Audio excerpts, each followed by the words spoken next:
que o Flamengo fez uma postagem depois do jogo, explicando as lesões dos jogadores. Está lá no Twitter do Flamengo. Dominando as lesões. Hein? Everton Cebolinha. Os jogadores Everton Cebolinha com entorse no tornozelo esquerdo. Matheus França com pancada no joelho. Davi Luiz com dores no músculo posterior da coxa direita, como ele mesmo falou no intervalo.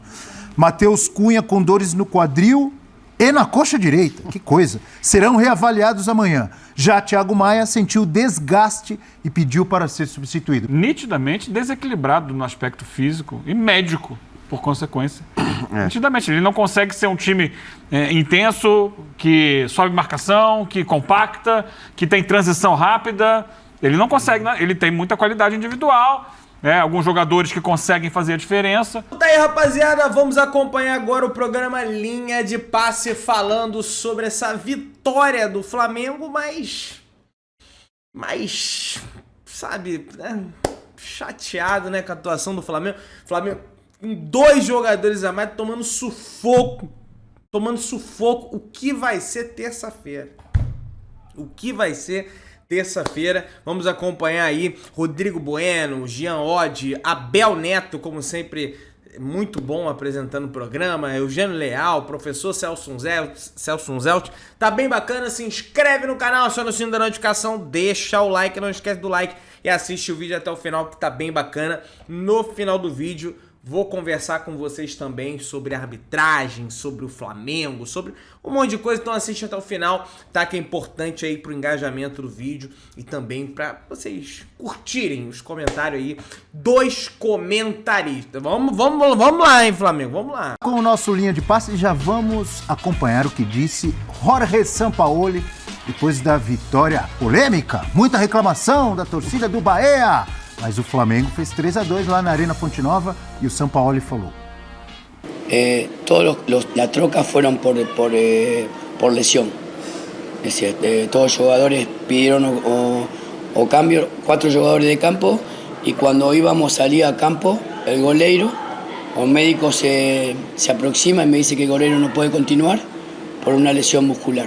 Entonces tuve que hacer también el de goleiro. O sea que la verdad que me sorprendió mucho el hecho de tener que tomar esa decisión, pero jugando cada 2 días con tanto juego y al ver la situación que había en el vestuario, con tantos jugadores que no podían continuar, tuve que tomar la decisión. Surpreendeu não só o Sampaoli, surpreendeu a todo mundo, né? Um time, olha essa tela aí, ó. 5 substituições no intervalo. E o Data ESPN foi atrás da informação, professor. Pela primeira vez na história do Brasileirão, um time fez 5 substituições de uma vez durante o intervalo de um jogo. Nas principais ligas europeias, Rodrigo Bueno, isso só aconteceu uma vez. Belenense 0, Benfica 7. O Benfica já tinha feito 7 gols e trocou 5 jogadores. Primeiro, aí é mais fácil, né? Até porque você perdeu um por lesão no segundo tempo, tá tudo bem. Tá 7-0 no placar. E o recorte é realmente curto, né? Porque na história do futebol, o futebol vem do século retrasado, 5 substituições é uma coisa muito recente, né? Da época da pandemia pra cá, que tem essa permissão.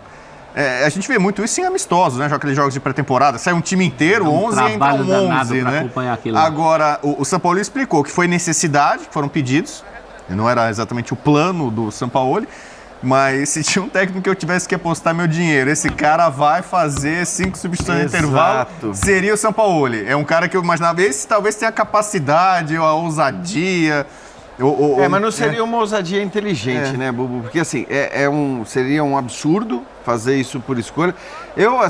O São Paulo falou, tá falado, ninguém vai discutir a palavra dele. Tá. Agora, também é estranho que dos 5 jogadores que pediram para que a alteração fosse feita, os 5 pudessem esperar até o intervalo para dizer, olha, agora eu preciso sair porque eu estou machucado. Em geral, a gente sabe que substituição por lesão, quando ela acontece, ela precisa ser feita, né, no momento que o jogador sente ali um problema muscular. Então, acho que até no caso do Thiago Maia, estava sentindo dores, etc e tal, mas aí eu entendo completamente a revolta, porque a gente viu ainda no intervalo do jogo toda a revolta do torcedor rubro-negro, completamente compreensível, porque, sinceramente, é muito estranho que todo mundo espere o intervalo para dizer que quer sair. Aí acho que soma-se a isso essa característica do São Paulo que você falou. E assim, a ideia geral era, ele fez as 5 substituições porque quis fazer, talvez porque está rodando, pensando no Fluminense, mas acho que assim, a palavra do São Paulo não pode ser discutida. A única questão é que assim, o cara, para quem o dedo estava apontado naquele momento, era o Sampaoli. E pode até ser pelo que foi o jogo e o segundo tempo com 2 a mais. Mas no momento em que vem a informação de que as 5 substituições foram por lesão, o dedo vai ser apontado agora para um outro departamento que não é para o técnico, mas é para o departamento fisiológico, médico, de preparação física, porque todo mundo pedir para sair por incômodos musculares, por lesões musculares, quer dizer, o dedo só muda de direção agora. O que não assusta, porque eu até essa semana estava comentando, até postei na rede social. Outro dia o Gerson pediu para sair no aquecimento e não voltou ainda. Verdade. Na quarta-feira, o Pedro, com 5 minutos, bate um pênalti e ao bater o pênalti pede para sair. Verdade. Com uma contusão diferente que daquele time. Ele já sai mancando, já quase não comemora. E agora foi pareceu ser um problema muscular na virilha. Então, tem alguma coisa acontecendo com o elenco do Flamengo. Corrobora, né? O que você está dizendo esse histórico recente corrobora a versão de que todo mundo pediu para sair no intervalo por causa de lesão muscular. Tá todo mundo se machucando. Toda semana aparecem 2, 3, agora 5 de uma vez só. Inclusive, o goleiro sentir lesão muscular. Tem alguma... Não sei que água eles estão bebendo lá. A preparação para a temporada não foi bem feita, a gente falou aqui, né? Sim. Quase 60 dias de férias. Isso. O Flamengo com tantos compromissos importantes no começo do ano. A gente viu... Talvez no Fla-Flu a coisa tenha sido mais escancarada. A diferença da preparação física mesmo, né? Jogadores não voltaram na melhor forma, alguns ainda estão buscando essa forma. E eu falo de todos. O Gabigol, por exemplo, ainda não está na ponta dos cascos. O Arrascaeta já depois da Copa do Mundo já tinha dificuldade, né? Ficou um tempo afastado longo do time. O Bruno Henrique não consegue voltar e eu não sei se um dia vai voltar àquele nível de 2019. São muitos problemas físicos, né? E eu acho que de positivo o Davi Luiz, né? Davi Luiz é um jogador que o São Paulo gosta muito, confia muito. A torcida do Flamengo não aguenta mais o Davi Luiz já há um bom tempo. Hoje ele fez o primeiro gol com a camisa do Flamengo e ainda deu uma assistência, né? Então, para quem gosta daquele zagueiro, né, mais ousado, aliás, o cara que vai à frente, o Davi Luiz hoje teve seu dia de destaque. Desculpe, Rodrigo, o Davi Luiz no intervalo, ele dá entrevista ali na transmissão e diz que já estava sentindo ali. Ele fala, sentindo dor na posterior. Só para completar, professor, que o Flamengo fez uma postagem depois do jogo explicando as lesões dos jogadores. Está lá no Twitter do Flamengo. Dominando as lesões. Né? Everton Cebolinha. Os jogadores Everton Cebolinha com entorse no tornozelo esquerdo. Matheus França com pancada no joelho. Davi Luiz com dores no músculo posterior da coxa direita, como ele mesmo falou no intervalo. Matheus Cunha com dores no quadril e na coxa direita, que coisa, serão reavaliados amanhã. Já Thiago Maia sentiu desgaste e pediu para ser substituído, professor. Mas o que pega mesmo é que o time no segundo tempo morreu. E quem entrou comprometeu. Nada, a falta que sai o segundo gol do Bahia, inclusive o Vidal não só faz a falta como toma o amarelo. Na minha opinião, o Santos falha, a bola passa no meio dele.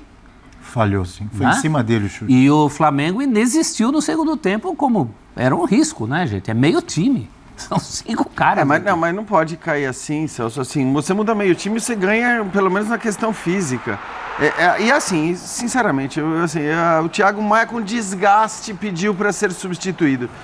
É o seguinte, o time está tendo que fazer 4 substituições por motivos físicos, por lesão, no intervalo do jogo. Aguenta aí, você falaria. Aguenta um pouquinho mais. Eu tenho um Arrascaeta que é o grande nome desse time, que é um jogador importantíssimo, que acabou de voltar de lesão, que está voltando aos poucos, que talvez não tenha condição de jogar 90 minutos. Então, assim, eu discuto um pouco assim, o quanto dessas substituições todas precisavam ser feitas tão imediatamente, porque... o Flamengo correu muito risco. Aí não estou falando só do risco também de você perder alguém por lesão. A gente viu a Arrascaeta com câimbras no final do jogo, né? E para a sorte do Flamengo essas câimbras não aconteceram antes. Agora, independentemente dessa questão das substituições, O que não dá é para o Flamengo se comportar do jeito que se comportou com esses caras. Quer dizer, quase levou o gol de empate com 2 jogadores a mais. Mas 2 ou 3 vezes, Abel, assim, é uma loucura isso.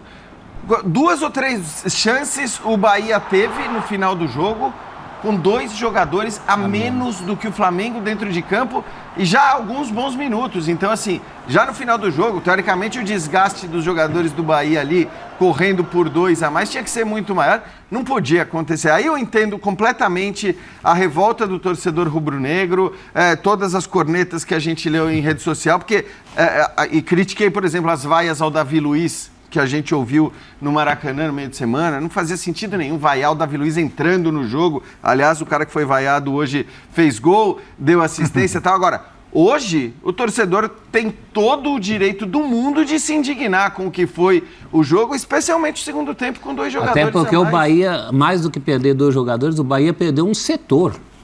O Bahia perdeu toda a zaga. O jogo acaba com jogadores improvisados como zagueiros, né? O Bahia começa com 3 zagueiros, depois desmancha. O Rezende e o Canu, né? O Rezende e o Canu em 3 minutos. E mesmo assim o Flamengo, um jogo que jamais esteve fácil esse jogo. Mesmo as tais 5 substituições são feitas com 3-1, enganoso, porque era o torcedor, eu imagino que o torcedor rubro-negro ele fica pensando, se jogar assim como jogou no segundo tempo contra o Fluminense, ou que já é o próximo jogo, ou em outros jogos contra o Botafogo, vai rodar, né? O Flamengo ficou quase 50 minutos com um jogador a mais. Ele tomou um gol do Botafogo quando o Botafogo tinha um jogador a menos. Contra o Racing, ele também jogou uma boa parte da partida com um jogador a mais. E acabou cedendo o empate no final. Está sendo uma coisa recorrente. Se você pegar os minutos em que o Flamengo tem superioridade numérica, ele não consegue uma supremacia, né? um placar favorável em cima de todo tipo de adversário. Nitidamente desequilibrado no aspecto físico e médico, por consequência. Nitidamente. Ele não consegue ser um time intenso, que sobe marcação, que compacta, que tem transição rápida. Ele não consegue, né? Ele tem muita qualidade individual, alguns jogadores que conseguem fazer a diferença. Cebolinha tem jogado bem. No meio de semana o Arrascaeta jogou muito bem contra o Goiás. Então, aqui e ali, consegue criar situações. O Ayrton Lucas tem tido uma temporada regular no bom sentido, né? Regularmente boa, mas o coletivo continua lento, pesado e se machucando o tempo todo. Só queria fazer um parênteses, que a gente está falando do Flamengo. Fique à vontade. Que bom jogador é o Cauli, né? Muito bom jogador o Cauli, jogador do Bahia, que é o cara que constrói o lance do primeiro gol do Bahia ali, né? Ele recebe, devolve, tabela, lindo gol, e tal. E uma dessas oportunidades aí citadas, já com 2 jogadores a menos, é ele que também finaliza, mas ele participa da construção. É um jogador brasileiro que nunca tinha jogado no Brasil.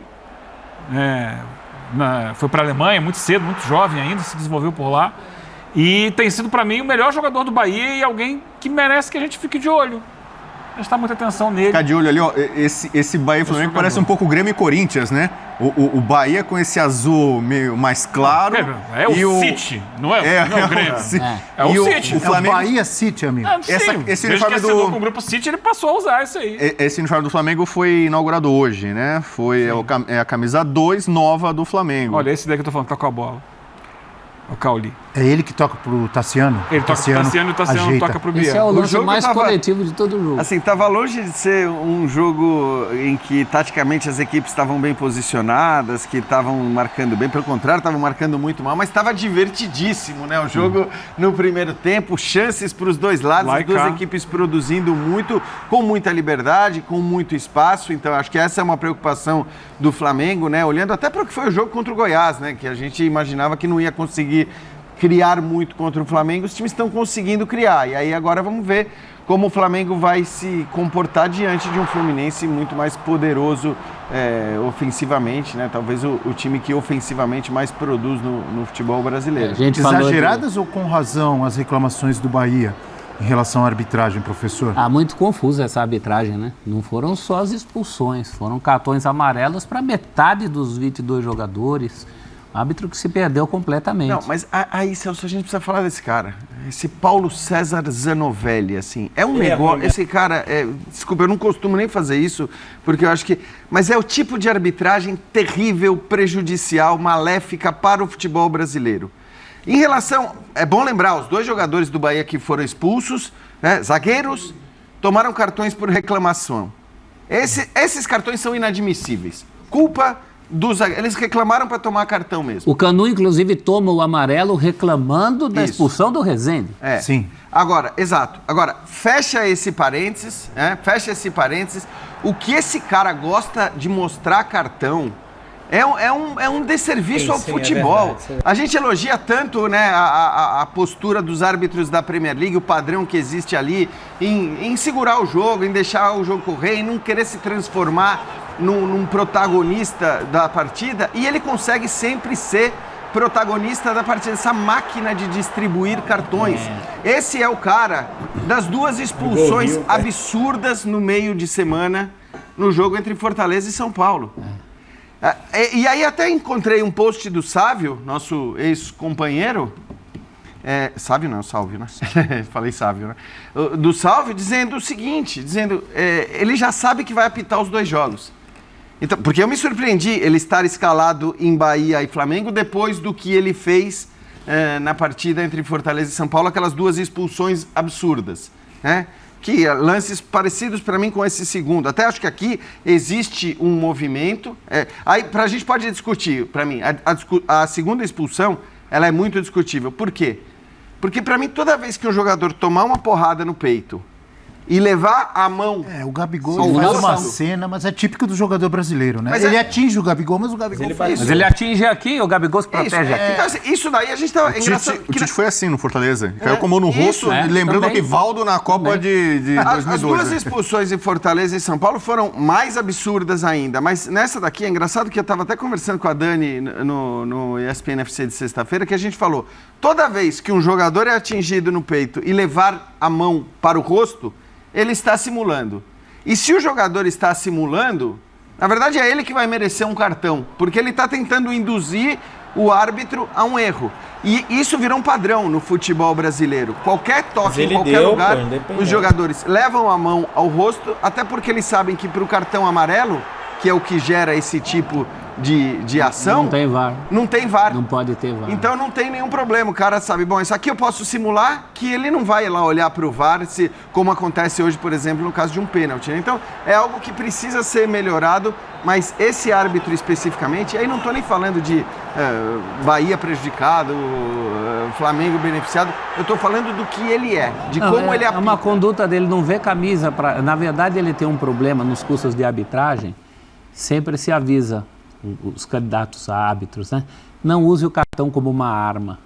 E ele usa o cartão como uma arma. Mas aí, vamos lá. Eu entendo que ele esteja fora da curva.